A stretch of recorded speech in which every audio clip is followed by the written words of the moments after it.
Channel. Last time हमने अपनी topic जो डिस्कस किया था वो था होमोपॉलीसेक्राइड्स। ठीक है, तो आज जो हमने डिस्कस करना है वो है हेट्रोपॉलीसेक्राइड्स। हेट्रोपॉलीसेक्राइड्स जो है वो बहुत ही इंपॉर्टेंट है। कुछ लोगों को लगता है कि वो बहुत ही कॉम्प्लिकेट चीज़ है और वो डिस्कस करना और उसे याद करना बहुत ही मुश्किल है, बट इट्स क्वाइट ईजी। क्योंकि जो चीज़ मुश्किल होती है उसे हमेशा एक चैलेंज की तरह एक्सेप्ट किया करें, और जो मेरा ख्याल है जो मुश्किल चीज़ होती है वो जल्दी तैयार हो जाती है और वो ज़्यादा देर तक हमें याद रहती है। रादर के जो चीज़ इजी होती है उसे हमें बार बार रिवाइज करना पड़ता है मेरे मुताबिक। अब आई डोंट थिंक सो कि आप लोग उसे किस तरह तय करते हैं, लेकिन हर मुश्किल चीज़ को, हर आसान चीज़ को, जो भी आपको टास्क मिले उसे एक चैलेंज की तरह किया करें, तो आपके लिए ये काफ़ी ईजी होगा आगे जाके स्टडी करना भी, और हर चीज़ में आपके लिए बहुत इजी होगा अगर आप लोग उसे एज अ चैलेंज लेंगे। सो बढ़ते हैं अपने वीडियो की तरफ। आज हमने पढ़ना था हेट्रोपॉलीसेक्राइड्स। तो अगर आप हेट्रोपॉलीसेक्राइड्स की बात करें तो हेट्रो से पता चल रहा है कि इसका मतलब क्या हो सकता है। हेट्रो का मतलब होता है different, polysaccharides, oh sorry, oh my god, I'm so sorry guys, hetero polysaccharides. अब हमें पता है कि हेट्रो का मतलब होता है डिफरेंट और सेक्राइड्स का पॉलीसेक्राइड्स का मतलब होता है कार्बोहाइड्रेट्स की लॉन्ग चेन्स। तो इसका मतलब क्या हुआ कि डिफरेंट टाइप ऑफ कार्बोहाइड्रेट्स मिलकर जो चेन बनाएंगे लॉन्ग चेन, उसे हम कहेंगे हेट्रोपॉलीसेक्राइड्स। हेट्रोपॉलीसेक्राइड्स बहुत तरह के होते हैं, ठीक है। अब उनमें से कुछ डिस्कस कर लेते हैं। जैसे सबसे पहले हमारे पास आ जाते हैं म्यूकोप्रोटीन्स।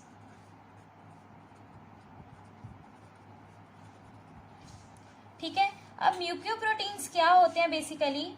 म्यूकोप्रोटीन्स में आपके पास 95% कार्ब्स आ जाते हैं और इसमें आपके पास 5% जो है वो प्रोटीन्स आ जाती हैं। इट्स क्वाइट सिंपल, इतना ही आपके लिए काफ़ी है। उसके अलावा हेट्रोपॉलीसेक्राइड्स की एक और एग्जांपल है जिसे हम कहते हैं, आप ये डिस्कस कर लें कि glycoproteins, oh my God, okay, glycoproteins भी इन्हीं में आ जाती हैं।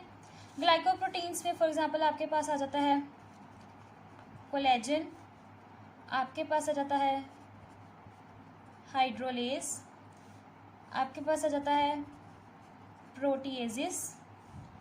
उसके अलावा आप इसमें देख लेते हैं फाइब्रोजन कह लें या फिब्रोजिन। उसके बाद आप लोग इम्यूनोग्लोबिन से इसमें डिस्कस करते हैं, इम्यूनोग्लोबिन्स, सिरुलोप्लाज्मिन भी इसी में आता है। ठीक है, अब ये जो थे उनके नेम्स, अब इनके थोड़ा सा फंक्शन देख लेते हैं कि ये लोग करते क्या हैं भाई। सबसे पहले कोलेजन का हम सबको पता है कि बहुत ही सिंपल है कि ये स्ट्रक्चर है, ये हमारे पास एंजाइम है, ये भी हमारे पास एंजाइम है। और जो फाइब्रोजिन है ये हमारे पास ब्लड क्लॉटिंग करता है। देखिए ना, एंजाइम का मतलब है कि ये हाइड्रोलिसिस करता है। कुछ लोग कहेंगे कि शायद फाइब्रोलिजिन भी एंजाइम है, तो ये बेसिकली इसका फंक्शन है ब्लड क्लॉटिंग। ठीक है, ये तो बहुत से रिएक्शंस में यूज़ होते हैं ना, लेकिन ये सिर्फ ब्लड क्लॉटिंग में हेल्प करता है। इम्यूनोग्लोबिन्स वी ऑल नो कि ये जो है ये डिफेंस में हेल्प करती है हमारी बॉडी की। उसके अलावा जो प्लाज्मिन्स हैं ये हमारे ट्रांसपोर्ट में हेल्प करते हैं डिफरेंट चीज़ों की, from one cell to another cell, from one tissue to another, इसे कहते हैं। ये होगी ग्लाइकोप्रोटीन्स। अब ग्लाइकोप्रोटीन्स के बाद हेट्रोग्लाइकॉन्स कह लें, यहाँ पे हेट्रोपॉलीसेक्राइड्स की जो जान है, जो सबसे इम्पॉर्टेंट इसमें आती है चीज़, वो डिस्कस करेंगे। अब वो क्या है, वो है म्यूकोपॉलीसेक्राइड्स। इसको हम लोग ग्लाइकोज अमाइनो ग्लाइकेंस भी कहते हैं। इसको हम लोग गैग्स भी कहते हैं। अब देखें, बच्चे सोच रहे होंगे जिसके नाम ही इतने, वो खुद कितना होगा।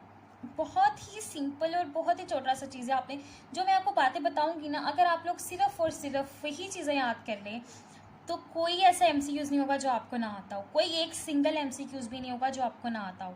म्यूकोपॉलीसेकेराइड्स मतलब ग्लाइको अमाइनो ग्लाइकेंस और गैग्स, ये सब चीज़ें एक ही हैं, ठीक है। अब ये इसमें होता क्या है,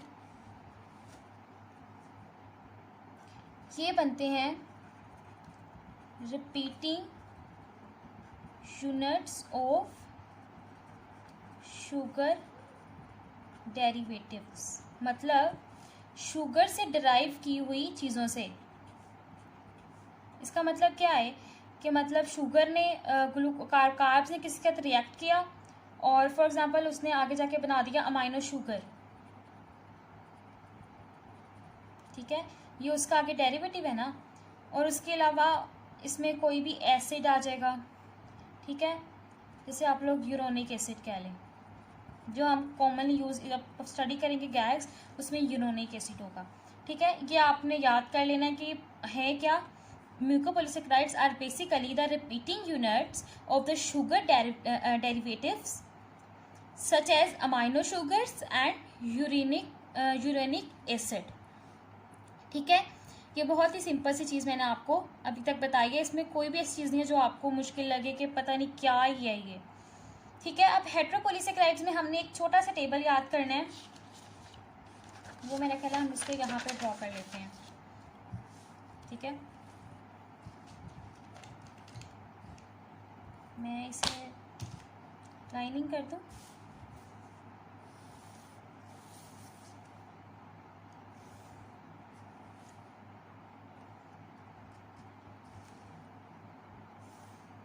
ठीक है।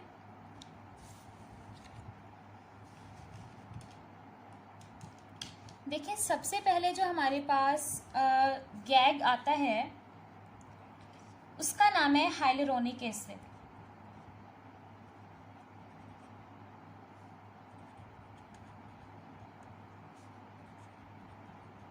ठीक है। अब हाइलुरोनिक एसिड में मैंने आपको बताया था कि ये जो गैग्स होते हैं ये डेरिवेटिव से बनते हैं अमाइनो शुगर की, और दूसरी होती है एसिड की, ठीक है। अब इसमें अमाइनो शुगर कौन सी होती है, अमाइनो शुगर होती है एन एसिटाइल ग्लाइकोज अमाइन, और इसमें एसिड कौन सा होता है, एसिड होता है डी ग्लूकोरोनिक एसिड, ठीक है। मैंने आपको कहा था यूरोनिक एसिड होगा और ग्लूकोज अमाइन यानी शुगर अमाइन जो है उसका कोई डेरिवेटिव होगा, ठीक हो गया। इसमें ये दोनों इसके स्ट्रक्चर्स में आगे कि इससे मिलके बनते हैं। अब ये हमारी बॉडी में किस किस जगह पे प्रेजेंट होते हैं, सबसे पहले तो ये होते हैं कनेक्टिव टिश्यूज़ में, उसके अलावा ये हमारे साइनोवियल फ्लूइड्स में होते हैं, उसके अलावा ये हमारे विट्रस ह्यूमर में होते हैं, ठीक है। ये इस किस जगह पे प्रेजेंट होते हैं। अब अगर हम इन चीज़ों को अपने माइंड में फिक्स करें तो अगर ये साइनोवियल फ्लूइड में होते हैं तो इसका फंक्शन ऑब्वियसली शॉक एब्जॉर्बर के तौर पे होगा, ठीक है। अगर ये लोग विट्रस ह्यूमर में है मनी आई में, तो इसका फंक्शन ऑब्वियसली लुब्रिकेशन होगा या लुब्रिकेंट के तौर पे काम करेंगे, ठीक है। ये इसके दो इम्पॉर्टेंट फंक्शंस हो गए। अब क्या है, अब देखिए सिंपल सी चीज़ मैंने आपको बताई है कि हाइलुरोनिक एसिड एक गैग है, ठीक है, और इसमें कौन सा अमाइनो शुगर कौन सी है, एसिटाइल ग्लाइकोज अमाइन, और ग्लूकोरोनिक एसिड इसमें एसिड है। उसके अलावा ये इन जगह पे प्रेजेंट है, इनका ये फंक्शन है। It's extremely simple. इसके अलावा आपने इसका कोई स्ट्रक्चर नहीं याद करना, आपने कोई डिटेल नहीं याद करनी कि हाँ भाई ये यहाँ जाएगा, इसकी ये मूवमेंट है, ये ऐसे होगा। हाँ, एक बात याद रखिएगा, आपने अपनी स्टडी ये जो गैग्स पढ़े हैं या फिर आप कुछ भी पढ़ते हैं वो आप एक सब्जेक्ट पर ना रखें कि भाई मैंने इसे बायोकेमिस्ट्री में पढ़ा तो the examiner should ask this question in the no. अगर वो चाहे तो आपसे, अगर आप BDS वालों की बात करें तो OB का जब भी वाइवा होता है तो इस साल OB का जो एक्सटर्नल आया हुआ था वो आप पूछ रहा था कि हाइलोरोनिक एसिड का यूज़ क्या है, वो कहाँ कहाँ यूज़ होता है, हमारी बॉडी में कहाँ प्रेजेंट होता है. So you should know all the time. Actually gags का मतलब क्या है कि ये हमारी हर चीज़ में, ये फिजियो में भी हमारे आते हैं, ये OB में भी आएंगे, यहाँ पे भी हैं, ये हर जगह होते हैं, इसलिए ये इंपॉर्टेंट है और आपको हर वक्त याद रखने पड़ते हैं. ये सिंपल बात सिर्फ इतनी सी है. ठीक है, तो हमने पहला अपना गैग कर लिया. सो हम अब हेलोरोनिक एसिड के बाद जो अगला हमारे पास आता है गैग, वो है कॉन्ड्रोइटिन एसिड.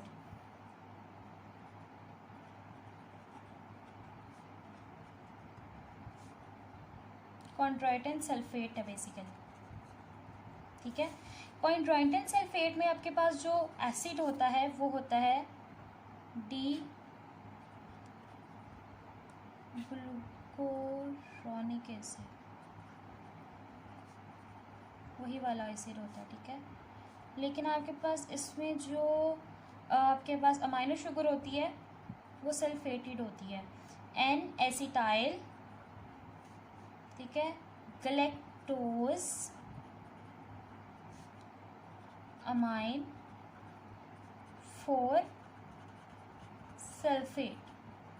ठीक है, इसमें कौन सी होगी, N acetyl galactose amine 4 sulphate. इसको याद करना बहुत ही इजी होता है, मैं आपको एंड पे थोड़ा सा आइडिया भी दे दूंगी, लेकिन आप लोगों ने प्लीज़ कंफ्यूज नहीं होना, प्लीज़ कंफ्यूज नहीं होना. ठीक है, अब देखें ये जो कहाँ कहाँ प्रेजेंट होता है ये भी आपने याद कर लिया. सबसे पहले ये आपके पास प्रेजेंट होता है कार्टिलेज में, उसके बाद ये आपके पास प्रेजेंट होता है बोन्स में, उसके बाद ये आपके पास प्रेजेंट होता है ब्लड वेसल्स में.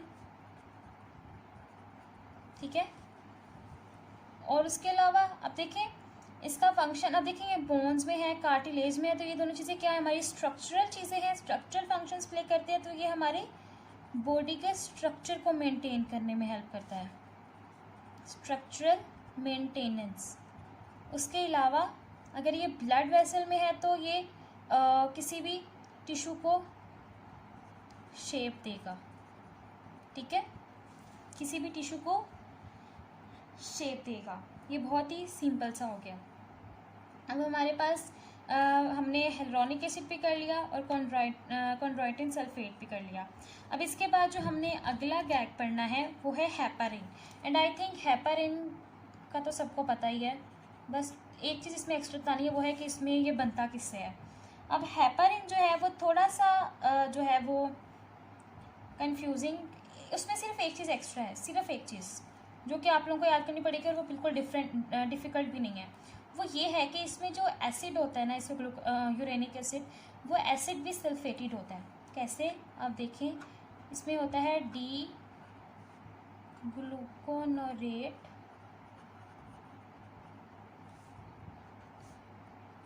To sulphate. ठीक है, और अगर हम इसमें अमाइन शुगर की बात करें तो वो होती है N sulpho glucose amine 6 sulphate. ठीक है, ये इसमें होगी हमारे पास इसमें ये इसका स्ट्रक्चर हो गया, ये इसमें होगी यूरेनिक एसिड और ये हमारे पास हो गया इसमें जो आपके पास अमाइनो शुगर होती है. अब हेपारिन जो है आपको पता है कि हेपारिन का फंक्शन क्या होता है, एंटी कोएगुलेंट होता है.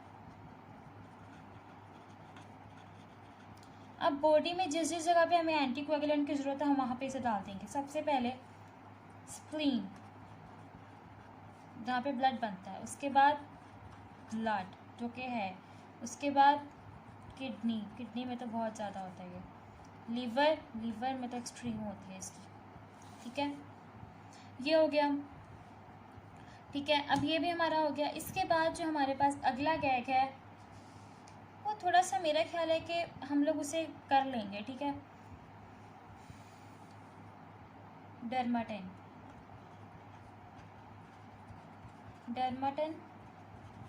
सल्फेट.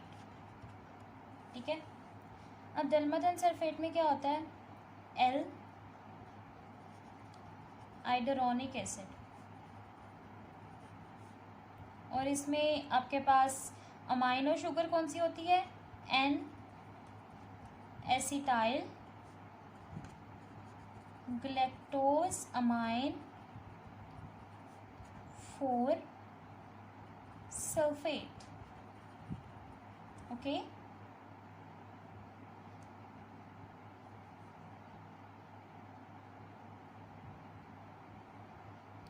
देखिए N acetyl galactosamine 4 sulphate, ठीक है, ये हो गया। अगर हम देखें कि डर्माटिन, ये होती है हमारे पास ब्लड वेसल वेल्व्स में, ये होती है हमारे हार्ट के वेल्व्स में, और ये होती है हमारी स्किन में। और बेसिकली ये भी हमारे पास जो है वो मेंटेन करती है स्ट्रक्चर या फिर शेप ऑफ टिश्यूज, ठीक है।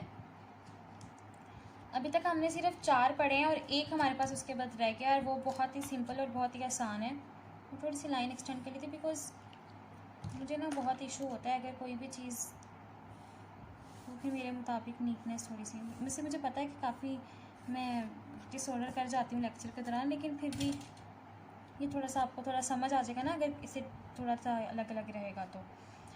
सो अब कौन सा कलर यूज़ करो, okay purple is first. Okay, अब हमने जो लास्ट करना है उसका नाम है, ये लास्ट है, ठीक है, वो है केराटिन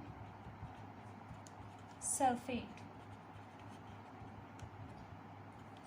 केराटिन सल्फेट जो है वो मिलके किस किस से मिलके बनता है, सबसे पहले इसमें होता है डी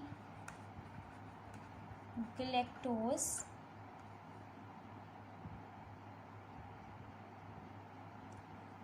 उसके बाद आपके पास इसमें होता है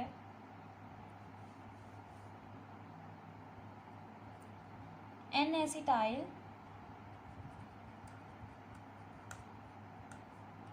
ग्लूकोज अमाइन 6 फॉस्फेट।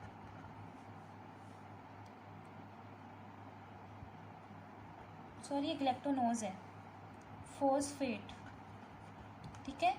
और केराटिन जो है वो कहाँ कहाँ प्रेजेंट होता है, सबसे पहले होता है कार्टिलेज, फिर होता है ये कॉर्निया में, और फिर होता है कनेक्टिव टिश्यूज़ में।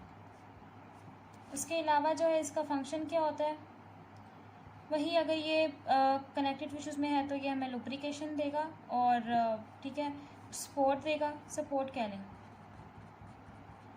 और अगर ये कॉर्निया में है तो ये हमें कॉर्निया को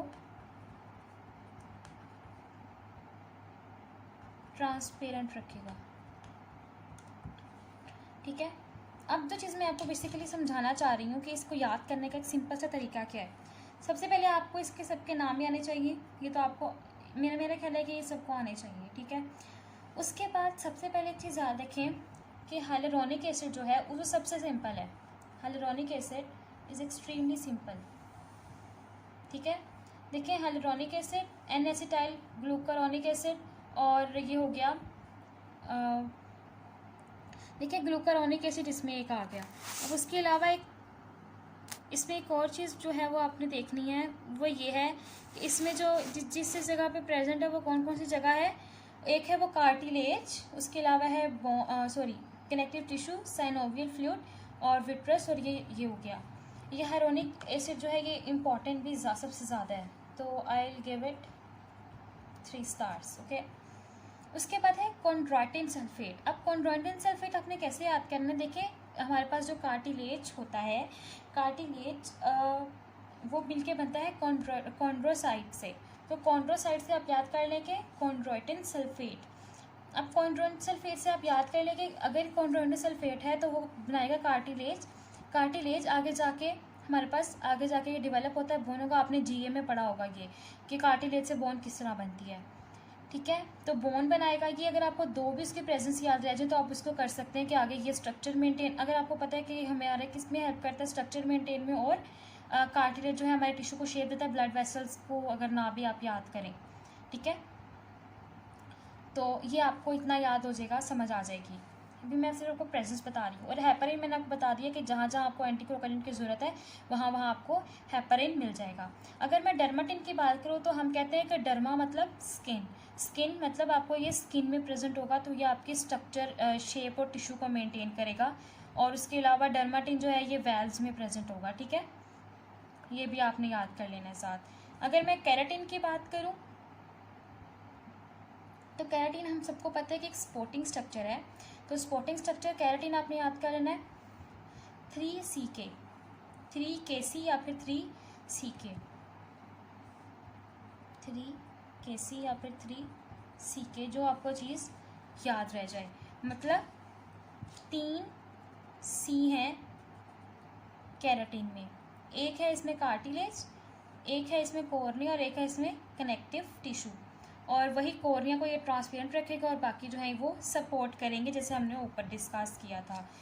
उसके अलावा अब आपने बात करनी है इनके सारे स्ट्रक्चर की। अब देखें, एक बात हमेशा याद रखिएगा कि मैंने आपको कहा है कि कॉन्ड्रोइटिन और केराटिन, कॉन्ड्रोइटिन और डर्माटिन, देखें CD है, CD जो है इन दोनों का अमाइन जो है वो सेम होगा। देखें अमाइन शुगर इन दोनों की सेम होगी, ठीक है। उसके अलावा जो है इसमें जो है केराटिन है, इसमें सिर्फ ये डिफरेंस होगा कि इसमें 6 पे फॉस्फेट होगा, आई एम सो सॉरी, यहाँ पे सल्फेट आना है, थैंक गॉड मैंने यहाँ पे देख लिया, यहाँ पे सल्फेट आना है। इसमें भी 6 पे सल्फेट होगा और हेपरिन में भी 6 में सल्फेट होगा, लेकिन सिर्फ फ़र्क कितना होगा कि उसमें सल्फो है और इसमें सिर्फ सल्फेट है, एक सल्फेट है, उसमें सल्फो ग्लूकोजमाइन है, इसमें एन एसिटाइल ग्लूकोजमाइन है, ठीक है, इतना सा डिफरेंस होगा। उसके बाद जो इसमें एसिड्स हैं वो आप लोगों ने देख लेने हैं, ग्लूकारोनिक एसिड, ग्लूकारोनेट एसिड, हाइड्रोनिक एसिड और ग्लैक्टोनोज एसिड, ठीक है, ग्लैक्टोरोनिक एसिड। ये हो गया बहुत ही सिंपल सा, आपने इसे अच्छी तरह से याद कर लेना है। और उसके अलावा अगर आप लोगों ने फिर भी इसको थोड़ा सा वो डायग्रामेटिकली देखना है तो देखें, सबसे पहले आप ये देखिए, मैं आपको हल्का सा करके दिखा देती हूँ। ठीक है, सबसे पहले हमने ये जो ड्रॉ किया ये है हमारे पास हाइलोरोनिक एसिड, ठीक है। मैंने हाइलोरोनिक एसिड के ऊपर कुछ लिंक्स प्रोटीन ला दी, लिंक प्रोटीन कहते हैं इनको, ठीक है। लिंक प्रोटीन डालने के बाद सॉरी ये आपको ओके हाँ ठीक है, सबसे पहले मैंने ये पर्पल से ड्रॉ किया हाइलोरोनिक एसिड, उसके ऊपर मैंने ये ब्लू से जो है ये लिंक प्रोटीन बना दिया है।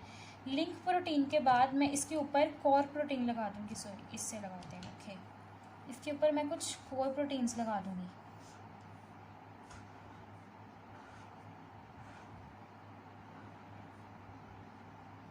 कोर प्रोटीन लगाने के बाद जो है मैं क्या करूँगी, इनके ऊपर डिफरेंट वो लगाऊंगी, जैसे अगर मैं ये लगा रही हूँ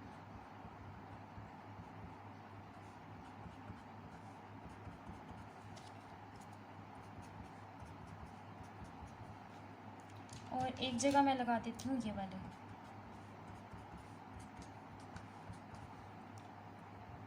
इसमें से जो एक होगा वो होगा कॉन्ड्रोइटिन सल्फेट, एक होगा केराटिन सल्फेट, ठीक है। अगर मैं इन सबको लेबल करूँ, where is blue, here is it okay, ये है हमारे पास हाइलोरोनिक एसिड,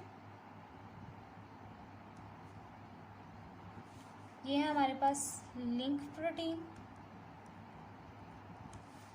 ये है हमारे पास कोर प्रोटीन, ये है हमारे पास कॉन्ड्रोइटिन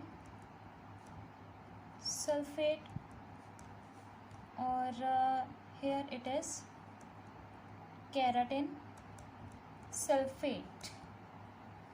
सो आज का लेक्चर थोड़ा सा आई थिंक आपको थोड़ा बोरिंग नहीं लगा होगा, पहले लेक्चर्स बोरिंग हो सकते हैं लेकिन ये मेरे ख्याल है काफ़ी इंटरेस्टिंग है, बिकॉज ये बिल्कुल न्यू चीज़ थी जो आप लोगों का दिल नहीं किया होगा, आई थिंक आपने स्किप नहीं किया होगा और आपने पूरा लेक्चर सुना होगा। तो अगर सुना है तो आई थिंक अच्छा ही होता आपके लिए, जो भी आप लेक्चर स्टार्ट करते हैं उसे पूरा सुना करें, ये ना कहा करें कि भाई इसको पता नहीं आता है या नहीं आता। सो जो भी बंदा लेक्चर देने बैठता है उसे कुछ ना कुछ तो आता ही होता है, कुछ ना कुछ वो बता जाता है जो आपके लिए बेनिफिशियल हो सकता है। सो मैंने आपको गैग्स का एक तरीका बता दिया याद करने का, जिससे आप लोग याद कर सकते हैं। ये मेरा तरीका था, मैंने तो ऐसे ही हमेशा चीज़ याद की है। अपनी पूरी जो मैंने फर्स्ट ईयर जितनी भी स्टडी की आज तक, उसमें मैं तो हर चीज़ शॉर्टकट में ऐसे ही याद करती हूँ, जिससे मुझे हर चीज़ याद रह जाती है। तो आप लोगों का जो भी तरीका हो वो मुझसे शेयर ज़रूर कीजिएगा, ताकि मुझे पता चले कि आप लोग किस तरह तैयार करते हैं। बाकी वीडियो को लाइक कर दीजिएगा, कमेंट ज़रूर किया करें और शेयर भी ज़रूर किया करें, ताकि सब्सक्राइबर्स बढ़े। जितना सब्सक्राइबर्स बढ़ते हैं उतना बंदा इनकरेज होता है और अच्छा काम करने के लिए। और अभी तक के लिए अल्लाह हाफ़िज़। और नेक्स्ट इंशाल्लाह हम स्टार्ट करेंगे metabolism of carbohydrates. So be ready for it. अल्लाह हाफ़िज़।